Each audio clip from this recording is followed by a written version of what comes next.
I never thought I'd end up in a situation like this, but here I am, typing it out because I need to get it off my chest and maybe get some perspective from anyone who's been through something similar. My name's Mike, and I've been with my wife, Jessica, for about 8 years now. We've had our ups and downs like any couple, but overall, I thought we had a decent marriage. She's always been a bit bitchy, quick to lie, and pretty manipulative when she wants her way, but I figured that was just her personality. Still, I loved her, and I thought she loved me back. Things started to get weird about 6 months ago when I was diagnosed with a terminal illness. Doc said it was aggressive, and honestly, I knew I didn't have long. That news hit me like a truck, and I started to focus on spending whatever time I had with Jessica. I figured if I was going to die soon, I should at least try to enjoy what little time I had left.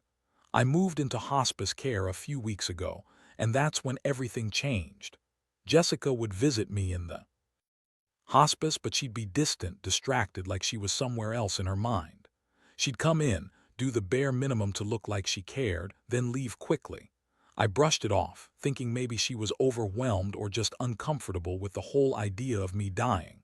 But then I started noticing little things.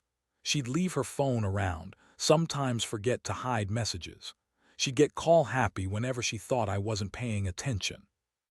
I caught her texting someone late at night, and I couldn't see the screen, but the way she hurried to put her phone away told me there was something she didn't want me to see. That's not even the worst. One day, I was lying in bed, exhausted but unable to sleep, and I happened to see her external hard drive. I don't know why I even looked, but I did. I found videos, clips of her meeting with a guy named Dr. Carter, who I later found out was a palliative care specialist at the hospice. They had these meetings in rooms that are supposed to be for end-of-life care, private, quiet rooms meant for families and patients. But I saw them meeting in those rooms, whispering, sometimes touching, always looking over their shoulders like they were sneaking around. At first, I couldn't believe what I was seeing. I mean, this was a doctor treating me for my illness, and he was in these secret meetings with my wife. It made my stomach turn. How long has this been going on? Were they doing more than just talking? The videos showed them close, too close. I saw her laughing at his jokes, leaning in, touching his arm. Once, she even kissed him briefly on the lips. It wasn't just a professional meeting, it was something else entirely. I didn't confront her immediately. I just sat there, heart pounding, trying to process what I'd just seen. How could she betray me like this while I was basically dying? It felt like a punch in the gut, and I suddenly saw everything in a new light. She always said she cared, that she was there for me, but these videos told a different story. It was as if I was just some sick guy she was pretending to love, waiting to die so she could move on. I felt numb and furious all at once. How could she be this selfish? How could she do this to me while I was vulnerable? That's when I started planning my next move. I needed to confront her, but I also needed to be smart about it. I wasn't going to let her twist her way out of this one, not after I'd seen what I saw. I wanted her to know I wasn't stupid. No way I'd be blind to her lies anymore. That's when the real chaos started. After I saw those videos, I knew I couldn't just ignore it or pretend I hadn't seen anything. That would have been a betrayal of my own feelings, and honestly, I was too angry to keep pretending. My mind was racing. How long has this been going on? Was it just once, or was this a regular thing? The thought that she'd been sneaking behind my back, especially with a doctor supposed to be caring for me, made my stomach churn. I felt like I'd been punched in the gut all over again. I waited until she left the hospice for one of her errands, and I stayed up all night, rewatching the footage, taking notes, trying to piece everything together. I needed to have proof, real proof, before I did anything. I started digging deeper, and that's when I found the correspondence, texts, emails, even some photos. Turns out she'd been meeting with Dr. Carter for months. The hospital had cameras in some hallways, and I managed to get access to footage from those days. It was clear they often met in the rooms meant for patients at the end of their lives. I saw her walking in, meeting his eyes, whispering, sometimes holding hands. I was boiling with rage. I felt like I was dying inside, knowing she'd been lying to me all this time. She'd been planning her escape while I was preparing for my death. I couldn't believe how cold she'd been, pretending to be a devoted wife while secretly seeing someone else. I had always thought she was a bitch, manipulative and dishonest, but this was something else entirely. Now I had to confront her, but I wasn't ready yet. I needed a plan.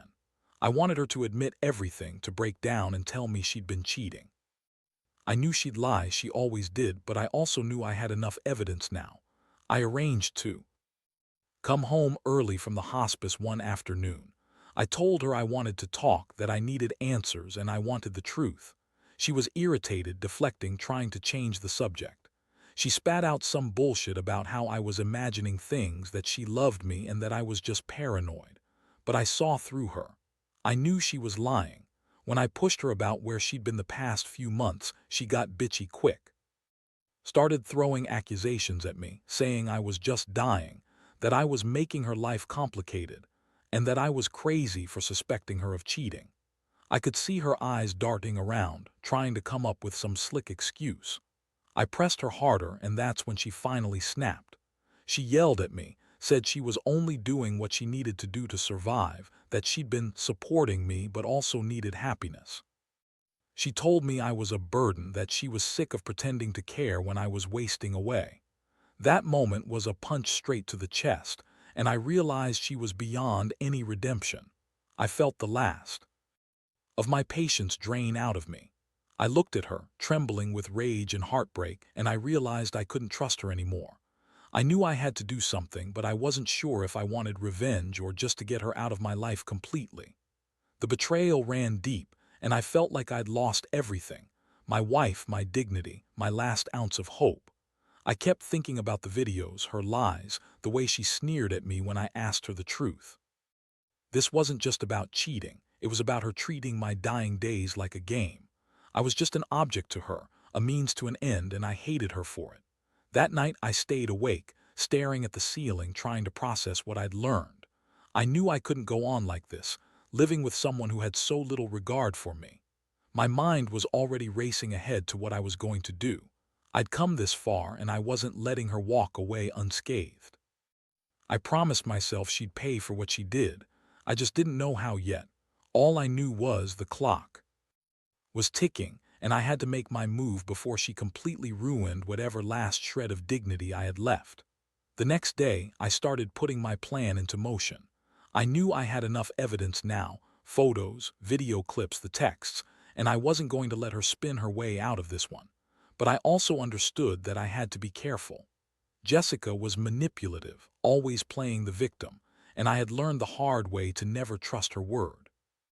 She'd spin it any way she could, probably deny everything, maybe even turn it around on me, call me crazy or accuse me of paranoid delusions.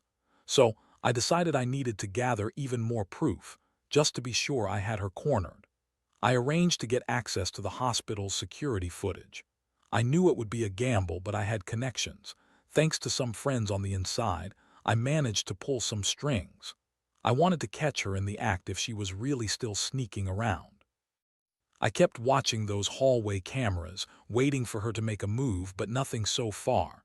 Still, I knew her pattern. She'd been meeting with Dr. Carter in the quiet rooms after hours, and I was determined to catch her red-handed. Meanwhile, I kept an eye on her phone. I installed a monitoring app. I know, maybe not the most ethical move, but at this point, I needed to know if she was still lying or if she'd slipped up again. I didn't want to act impulsively and blow my chances. The hours of surveillance paid off when one night she left the house late, slipping out with her purse. I tracked her movements and found her meeting with Dr. Carter at a nearby hotel. I watched through the security feeds as they entered together, looking cozy, like they weren't afraid of getting caught. She was brazen, and I realized she'd been doing this openly for weeks now. That was it. I couldn't take it anymore. I was hurting, furious, and feeling more betrayed than I ever had in my life. The image of her with that devil of a doctor, so comfortable, so indifferent to what I was going through, made my blood boil. I knew I had to do something drastic. I couldn't stand the idea of her playing house with him while I was just waiting for the end. I decided to set a trap. I made sure to record everything: the hotel footage, her texts, her calls, and I prepared myself to confront her face to face. One evening I called her as she was coming home. I told her I needed to talk serious stuff and asked her to meet me at that same hotel parking lot. She was irritated, of course, but I could tell she was nervous. When she arrived, I was already waiting, my phone recording everything. I didn't say much at first. I just watched her face as she saw me there standing next to her car. Then I told her I knew everything about the meetings, the videos, the texts. She tried to deny it all, throwing out her usual lies. You're imagining things. You're just dying and paranoid. It's not what it looks like. But I had her dead to rights, her face twisted with rage and disbelief. She called me a crazy bastard, said I was just trying to sabotage her, that I was jealous and insecure. She spat out that she was tired of pretending, that living with someone dying was hard enough without me. Accusing her of cheating. She looked at me with pure contempt, like I was nothing more than an obstacle in her life. I felt a wave of disgust wash over me. How could she be so cold, so selfish? She was the one cheating, and yet she was the victim. I knew then I couldn't stay with her, not anymore. The confrontation ended with her storming off, screaming that I wasn't the man she married, that she deserved happiness too, and I was just holding her back. I stayed there, watching her drive away, feeling hollow. I realized that everything I believed in our marriage, her promises, had been a lie. I was dying, she was cheating, and she didn't care. That moment, I knew I had to decide what was next for me. This wasn't just about her betrayal anymore. It was about my dignity, my last chance to stand up for myself before I left whatever life I had left in ruins. The day after that confrontation, I felt like I was walking around in a fog. Part of me wanted to break down, scream, cry, anything to get it out of my system. But I knew I had to keep my composure. I wasn't going to let her see me fall apart, not after everything. I spent hours reviewing all the footage I had collected, the hotel recordings, her texts, the videos from the hospice. I needed to be absolutely sure before I made my move. This wasn't just about catching her in the act. It was about what I wanted to do next, and I needed leverage. That evening, I sat down and drafted a plan. I knew she'd try to deny everything, so I had to be prepared for that. I reached out to a lawyer friend of mine just to get some advice on what my options were, what I could legally do to protect myself and make her face what she'd done. The more I thought about it, the more I realized I couldn't just walk away. Not anymore. This wasn't just infidelity, it was betrayal in every sense, and I felt the need to make her pay for it in some way. Over the next couple of days, I stayed mostly quiet around her. She was trying to act innocent, throwing her usual bitchy attitude, telling me I was paranoid, that I was imagining things, that she loved me, and that she was sorry I'd misunderstood. But I wasn't buying it. I had the evidence, and I knew she was lying. I let her flail, watched her spin her web of lies, knowing I was one step ahead. I had to be careful, though. I didn't want her to catch on that I was planning something. That afternoon, I decided to confront her again, this time more directly. I told her I knew she was cheating, that I had proof, and I wanted her to be honest with me for once. Her reaction was classic Jessica. She tried to deny, then got all bitchy, snapping, "You're just jealous because I don't want to spend my last days with a dying man who's losing his mind." That got under my skin. I could see she was trying to manipulate everything, turn it around like I was the bad guy. But I had enough. I played her the videos, the pictures, everything I had. Her face twisted in fury, and she started screaming, calling me delusional, saying I was making it all up, that I was just dying and hallucinating. I couldn't believe the audacity. She was so quick to deny, even as her own face gave her away. It's funny, people always say liars get caught in their own web, and she was no different. She kept yelling, throwing insults, trying to gaslight me into doubting what I knew was true. But I was done with her lies. I told her she had to leave, that I wanted her out of my life, that I didn't want her near me anymore. The look on her face was priceless: anger, shock, a little desperation. She spat that she was just trying to survive, that she was stuck, that she never meant for it to happen, like that made it okay. I remember standing there feeling this strange mix of relief and heartbreak, because even though I knew she was a bitch and a cheat, part of me still loved her. But love doesn't mean you accept betrayal. She was selfish, manipulative, and she'd been lying to me from the start. That realization hit me hard. For years, I thought we had something real, but now I knew the truth. She'd been planning her exit while I was preparing for my death. That hurt worse than anything I could have imagined. From that moment, I decided I wasn't going to try to save this mess. I told her she could take her things and leave. I didn't care about her excuses anymore. I just wanted her gone. The look on her face as she packed her bags was a mixture of fury and contempt. She called me crazy, said I was manipulative, and left with a parting shot about how I'd never be able to let go. Honestly, I didn't care. I felt a strange sense of relief and emptiness at the same time. I knew I'd be better off without her, even if it hurt to admit it. That night, I sat in the quiet of the house alone, thinking about everything I'd uncovered. The betrayal, the lies, the way she'd used me, while I was sick, helpless, and dying inside. I realized I'd been a fool to think she cared. Trust was gone. All I could do now was pick up the pieces, deal with the pain, and figure out what kind of life I wanted after this. This was a brutal lesson in how toxic some people can be, even those we love most. And honestly, I don't think I'll ever fully recover from the sting of her betrayal. The days that followed were a blur. After she left, I felt numb but also strangely free, like a weight had been lifted, but the wound was still fresh. I spent most of my time going over everything I had witnessed, replaying those videos in my mind, trying to make sense of how someone I trusted could do this to me. It's hard to describe the kind of pain that comes from realizing the person you shared your life with was secretly planning her escape while you were at your most vulnerable. I kept asking myself how I missed the signs, how I could have been so blind. I knew I needed to do something, not just for myself, but to make sure she didn't get away with it completely. That's when I decided to contact her family. I'd been silent about the whole thing at first, just trying to process it myself, but I realized I couldn't keep it bottled up. I found her sister's number and left a message explaining everything. How Jessica had been cheating with Dr. Carter, how she'd been lying to me, and how she was planning to leave. I didn't expect much, but I needed someone else to know the truth. Her sister called me back that evening, clearly shocked but also sympathetic. She told me Jessica had always been a bit manipulative, but she never expected her to cheat on her dying husband. We talked for a while, and I felt a strange sense of relief just knowing someone else was aware of what was really happening. It was some small reassurance that I wasn't crazy, that I wasn't overreacting, and that maybe I wasn't entirely alone in this. At the same time, I reached out to a lawyer. I wanted to know my options, what I could do to protect myself legally, especially since she had taken quite a bit of money and some personal belongings. The lawyer explained that since I was terminal and she moved out, I could potentially file for divorce on grounds of infidelity. I wasn't interested in fighting for custody or anything like that, but I wanted her to be held accountable for what she'd done. I also wanted to make sure she couldn't come back and try to take advantage of me or somehow twist the situation. What made everything worse was that I was still in hospice care.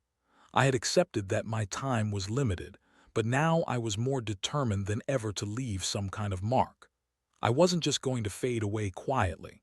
If she thought she could cheat on a dying man and walk away, she had another thing coming. I started writing everything down, notes, documents, a detailed timeline of her lies, her meetings with Dr. Carter, and her attempts to manipulate everyone around her. I wanted to leave a record so there was no doubt about what had really happened. In the meantime, I found myself battling a lot of conflicting emotions: anger, sadness, betrayal, but also a strange sense of clarity. I realized I had wasted years putting her before myself, convincing myself that love meant forgiveness, that maybe she'd change. But she hadn't. She just used me. And while I couldn't undo what was done, I could control how I responded. I made the decision to cut her out of my life completely. I knew that staying angry wouldn't bring me peace, but I also knew I couldn't let her manipulate me anymore. The hardest part was coming to terms with the fact that I had to let go of my marriage, of the person I thought I knew. It's strange how someone you loved can turn into a stranger so quickly. I thought I'd be consumed with sadness, but instead, I found a strange sense of calm in knowing I'd done everything I could. I'd gathered proof, spoken with her family, and prepared to move on. The betrayal had shattered me, but it also made me realize my own strength. I may be dying, but I still had the power to decide what kind of ending I wanted, and I was choosing one that was honest, final, and unapologetic. The final weeks were the hardest yet, but also strangely freeing. I knew I wouldn't have much time left in this world, but I was at peace with my decisions. I had left behind all the lies and betrayal, and I was finally able to focus on what mattered, coming to terms with my own mortality and accepting the betrayal for what it was. I didn't expect to find closure, but I found a strange sense of it in knowing I'd faced the truth head-on and taken control of my life, even in the face of death. Jessica never contacted me again after I told her to stay away. I think deep down she knew she was caught, and maybe she was too afraid to face the consequences. Or perhaps she realized she'd pushed her luck too far. Either way, her absence was a kind of relief. I could finally breathe without the weight of her lies hanging over me. I spent my last days reflecting on everything, the good moments, the bad, and the lessons I'd learned. I understood now that love isn't just about holding on. Sometimes it's about letting go, especially when someone proves they're willing to betray everything you believed. Looking back, I don't regret knowing the truth, even if it's left a scar that will never fully heal. I learned that some people are capable of incredible selfishness, and that trust must be earned, not given blindly.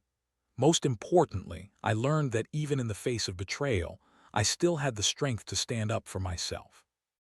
I may have been dying, but I refused to let her steal my dignity in the end. In these final moments, I realize that life is fragile and relationships can be fragile too. Sometimes you think you know someone and then suddenly everything falls apart. But what I take away from all this is a hard-won wisdom. Be honest with yourself and protect your peace. Don't let anyone, no matter how close, take that away from you. Because no matter how much time we have left, the truth ultimately sets us free. And I'll carry this lesson with me into whatever comes next.